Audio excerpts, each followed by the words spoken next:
सुधा समाधान।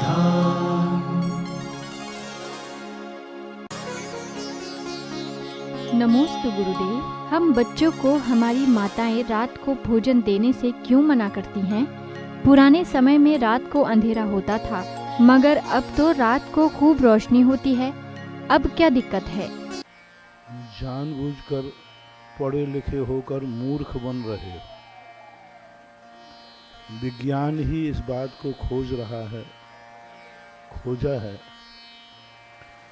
कि जब लाइट जलती है तो तुम देखना कभी चतुर्मास आदि में सारे जीव लाइट को झूमते हैं, लेकिन आज तक कोई भी सूर्य के लिए नहीं झूमता।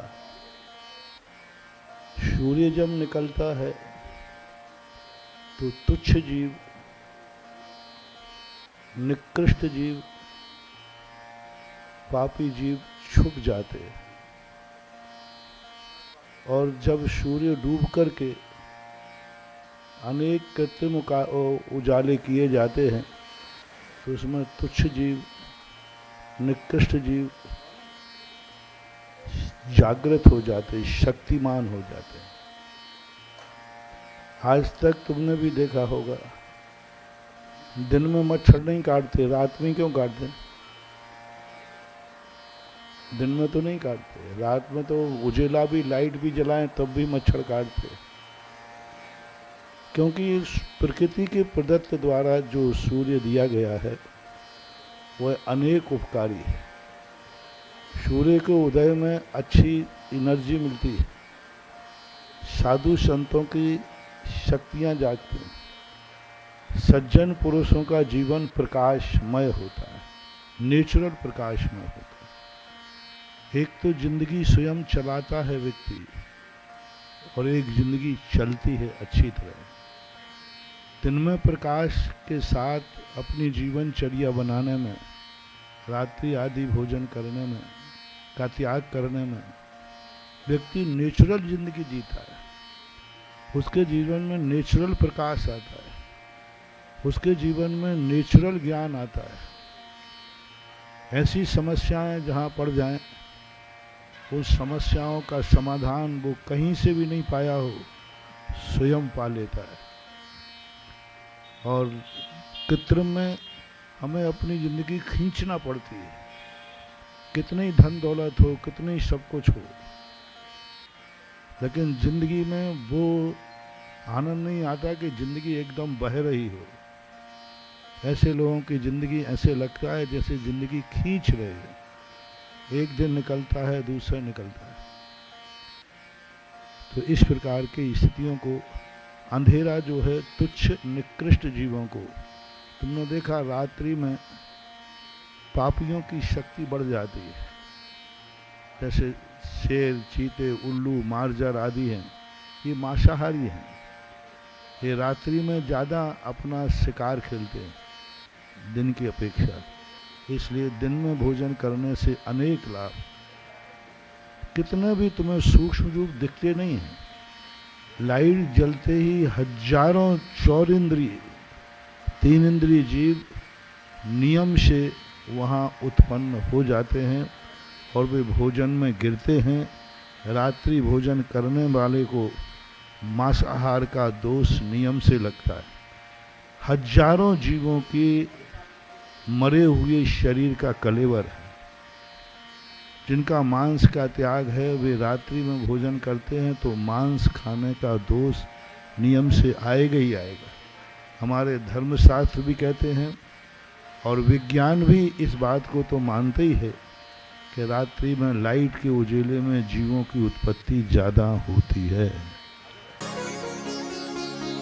नमोस्तु गुरुदेव। लोग कहते हैं कि बच्चों को माँ की नज़र पहले लगती है, मगर जो माँ अपने बच्चों के लिए पूजा पाठ करती है, भगवान से प्रार्थना करती है, उस माँ की नज़र अपने ही बच्चों को कैसे लग सकती है? नज़र का अर्थ होता है व्यक्ति जब दूसरे की उपेक्षा करके अपनी वस्तु को श्रेष्ठ करता है। दो प्रकार की नज़र होती है। एक व्यक्ति किसी की वस्तु को बहुत बुरी दृष्टि से देखता है, इतनी बुरी दृष्टि से देखता है कि उस दृष्टि दोष से वह वस्तु प्रभावित हो जाती। दूसरा वो है जो अपनी वस्तु को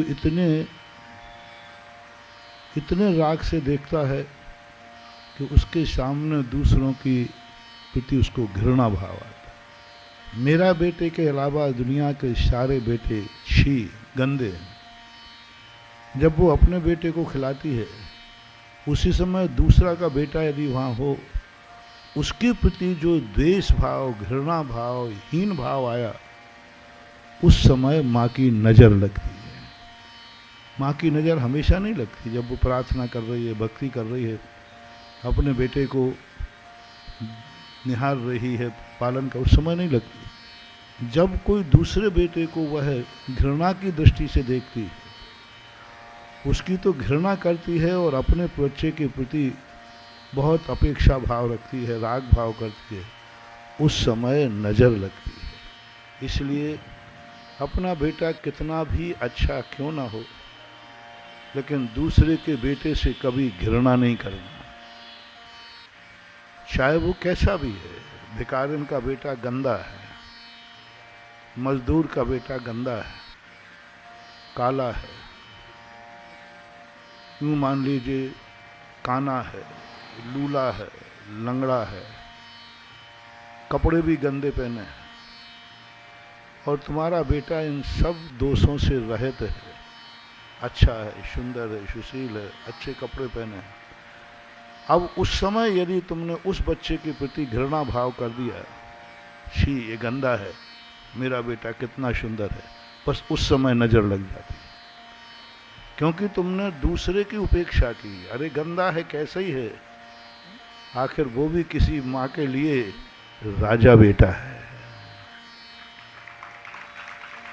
और उस समय तुम्हारे ऐसे हमेशा नहीं, अपने बेटे को देख रहे कोई नज़र नहीं लगती, लेकिन तुम किसी की उपेक्षा करके और अपने करोगे तो अकेले उसके लिए ही नहीं, स्वयं की नज़र भी स्वयं को लगती है। उसी समय लगती है जब व्यक्ति अपने अहंकार में होता है, मैं बहुत पैसे वाला हूँ, तुम तो मेरे सामने क्या लगते हो, मैं बहुत सुंदर हूँ, तुम तो मेरे सामने क्या लगते हो, मैं तो शक्तिमान हूँ, तुम तो मेरे सामने मत छड़ो। बस ये जो निगेटिव पॉजिटिव दो परिणाम एक साथ टकराते हैं, उस समय स्वयं की नज़र स्वयं को लगती है।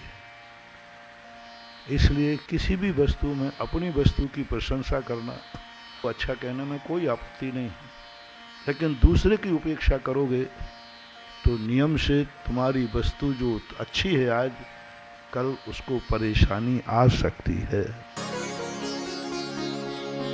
नमोस्तु गुरुदेव। भगवान को 3 छत्र लगाए जाते हैं, का आगम के अनुसार क्या उद्देश्य होता है? भक्तांबर में स्पष्ट रूप से लिखा तो है कि 3 छत्र मान लो आपका ये व्याख्यात कर रहे हैं कि आप 3 लोक के नाथ हैं। त्रिलोकी नाथ का प्रतीक के रूप में 3 छत्र लगते हैं। कोई संकेत तो होना चाहिए, कौन है, कैसे हैं, तो त्रिलोकी नाथ का प्रतीक 3 छत्र माने जाते। नमोस्तु गुरुदेव। अंजलि मुद्रा का प्रचलन कब से है और मुनिराज हमेशा नीचे ही देखकर क्यों चलते हैं और इतना मौन क्यों रहते हैं? अंजलि लेकर के, क्योंकि आज साधु समाज के बीच में रहने लगे।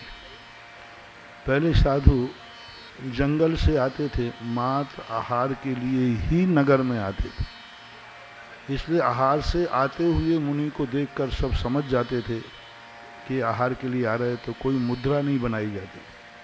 चूँकि आज महाराज आप लोगों के बीच में रहते हैं, दिन भर में कई निमित्त से उनका आना जाना होता है, आपके मोहल्लों में से, आपके गलियों में से निकलते हैं, सुबह शुद्धि को निकल रहे हैं, शौच आदि के लिए जा रहे हैं, बिहार के लिए जा रहे हैं, तो लोग नहीं समझ पाते हैं कि महाराज किस उद्देश्य से निकल रहे हैं। इसलिए एक उद्देश्य को प्रदर्शित करने के लिए पूज्यवर शांति सागर महाराज ने यह अंजलि का प्रावधान किया था। उसके पहले हमें किसी आगम में यह अंजलि का प्रावधान देखने में नहीं आया, किसी शास्त्र में ऐसा नहीं आया। क्योंकि महाराज लोग जंगलों से आते थे, सब समझ जाते थे कि नगर की तरफ आ रहे हैं तो आहार के लिए आ रहे हैं। इस मुद्रा का प्रचलन पूज्यवर शांति सागर महाराज ने, आप लोग दूर रहें, पैर छूने की आप लोगों की आदत है, और उसी समय जाकर कोई भी व्यक्ति पैर छू ले, कोई भी पशु पक्षी आकर के छू ले, तो इन सब चीज़ों से महाराज की शुद्धि बनी रहे। आप लोग उस समय ये विचार करें कि महाराज आहार को आए हैं, तो एक मुद्रा, मुद्रा का अर्थ है किसी कार्य करने की पहचान। तो उस मुद्रा के माध्यम से यह बात बताई जाती है। नीचे देखकर चलने का अर्थ ये होता है कि जीवों को देख के चलना है। आहारचर्या को जाते समय इतनी शुद्धि होना चाहिए, कोई जीव आदि की बराध ना हो जाए, कोई अशुद्ध वस्तु से हो जाए तो फिर आहार नहीं होगा। कोई अशुद्ध वस्तु रास्ते में पड़ी है, उस पर यदि पैर पड़ जाए तो दिन में अन्य समय पड़ जाए तो नुकसान नहीं होगा, लेकिन उस समय यदि पड़ गया तो फिर वो आहार को नहीं निकलेंगे। इसलिए जीव हिंसा ना हो जाए और अशुद्धि ना हो जाए, क्योंकि आहारचर्या को जगह है, इसलिए विशेष रूप से साधु की मुद्रा नीचे रहती है। और मौन तो रहना ही चाहिए, आपको भी रहना चाहिए, हम लोग तो रहते ही हैं। नमोस्तु गुरुदेव। स्वीकार किसका करना चाहिए और प्रतिकार किसका करना चाहिए? स्वीकारता का अर्थ होता है जो स्वहितकारी हो, उसको स्वीकार करना चाहिए, और जिसके माध्यम से ये पता हो कि यह व्यक्ति हमारे लिए अहितकारी है, ये वस्तु हमें अहितकारी है, और यह वस्तु हमें संक्लेश का कारी है, कारणकारी है, उसका प्रतिकार करना चाहिए। और जो हमें शांति देने वाला है, जो हमारे जीवन को सुखदायी है, हमारे जीवन का अच्छा सोचता है, उसको स्वीकार करना चाहिए। नमोस्तु गुरुदेव। हम भक्त आचार्य श्री के 56वें दीक्षा दिवस को कैसे मनाएं? बहुत पहले कहा था, मनाना तो चाहिए ही, वो तो अपनी खुशी है, लेकिन किसी संयमी के शुभ दिन को अपनी जिंदगी का एक व्रत बनाना चाहिए। जैसे दुनिया के व्रत हैं, रोहिणी व्रत है, अनंत व्रत है, अनंत चतुर्दशी व्रत है, सुगंध दशमी व्रत है, क्यों ना सारे जगत में आषाढ़ शुद्ध पंचमी विद्यासागर व्रत है। रोहिणी व्रत हो सकता है, अनंत चतुर्दशी व्रत हो सकता है। क्यों ना एक इतनी पवित्र घटना घटी जो इस युग में हमारे लिए एक ऐसे आदर्श, ऐसे एक महान शक्ति प्राप्त हुई। पूज्यवर ज्ञान सागर महाराज की पारखी दृष्टि ने एक ऐसा अनमोल हीरा, सर्वोच्च हीरा इस जगत के लिए दिया। उसके नाम को अपनी जिंदगी के साथ जोड़ो, वो नाम हमारी जिंदगी के साथ जुड़ जाए, वो नाम, वो दिन हमारी जिंदगी की आत्मा की पर्याय बन जाए। और आत्मा की पर्याय जब बनेगी, जब हम उस दिन क्यों ना कोई एक ऐसा व्रत रखें, एक ऐसा संकल्प करें कि आज एक महान संयम शक्ति हमें मिली थी, आज हम संयम से रहेंगे, आज हम एक आसन करेंगे, आज हम उपवास करेंगे, आज हम बाजार का नहीं खाएंगे, आज हम आचार्य महाराज के संबंध में कोई धार्मिक कार्यक्रम करेंगे, आज हम तीर्थ वंदना पे, तीर्थ पे रहेंगे, XYZ। उस दिन को अपनी जिंदगी से जोड़ो। कोई भी महान शक्ति मिलती है तो हमें मात्र वो महान शक्ति है, इतने मात्र से हम इतिश्री ना करें। कोई महान शक्ति है तो वो हमारी जिंदगी से जुड़ जाए, हमारी आत्मा की पर्याय बन जाए, और वह पर्याय हमारे लिए एक ऐसी अनुभूति कराए तो हम एक दिन उसके लिए भी, जैसे उन्होंने संयम प्राप्त किया है, आज हम उनका संयम दिवस मनाएंगे, कल आप लोग भी संयम को पा जाएंगे। नमोस्तु गुरुदेव। जो लोग विधान आदि में चांदी के द्रव्य चढ़ाते हैं, उनका चढ़ाने के बाद क्या करना चाहिए? क्या माली को दे देना चाहिए? कोई भी चीज चढ़ाने के बाद वो निजी उपयोग में तो नहीं रही, वो दातार स्वयं उपयोग में नहीं ले सकता, मंदिर के काम नहीं आ सकता, अपना किसी भी रूप में उपयोग नहीं कर सकता। निर्माण के संबंध में मात्र दो ही उपयोग बताए गए हैं, या तो वो पशुओं के काम आवे या उन व्यक्तियों के काम आवे जो जिनेंद्र देव को स्वीकार नहीं करते, या जिनेंद्र देव को ऐसा कुल और जाति है जो जिनेंद्र देव की अष्टद्रव्य से पूजा नहीं कर सकते, उनको करने का अधिकार ही नहीं कर्म के कारण। ऐसे लोगों के लिए आप उस द्रव्य का उपयोग करना चाहिए। माली को मान लो तुम्हें ऐसा लगता है, आजकल क्या है, बड़े बड़े तीर्थ क्षेत्रों पर, बड़े बड़े मंदिरों में माली लोगों के लिए इतना द्रव्य मिलने लगा, इतना द्रव्य मिलने लगा कि उस द्रव्य के कारण से वो गलत कार्य भी करने लगे, नशाखोरी भी करने लगे, गलत कार्यों में जाने लगे, क्योंकि मंदिरों में हजारों लाखों महीने की द्रव्य चढ़ती है और हम लोग उपदेश दे दे करके और बढ़ा देते हैं कि अच्छी द्रव्य चढ़ाओ और चढ़ाओ, खोवा भर के चढ़ाओ, श्रीफल चढ़ाओ, तो और उनके बढ़ते जा रहे हैं। तो ऐसा यदि महसूस हो कि माली को कुछ ज़्यादा पहुंच रहा है, जिससे माली के परिवार की आदतें बिगड़ रही, तो फिर उसको संग्रह करके गौशालाओं में दे देना चाहिए। चातुर्मास आदि में ऐसा लोग करते हैं, क्योंकि इतना द्रव्य वहाँ चढ़ जाता है, लाखों लाखों श्रीफल चढ़ते हैं, तो लोग उस लाखों श्रीफलों को गौशालाओं के लिए समर्पित राशि से, सोने चांदी के श्रीफल भी चढ़ते हैं, लाखों रुपए के श्रीफल चढ़ जाते हैं चातुर्मास में, 10-5 लाख रुपए की चांदी के श्रीफल चढ़ जाते हैं।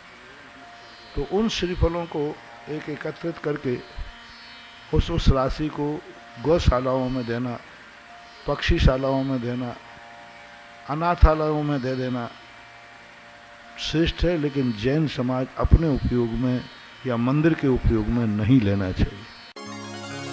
सुधा समाधान।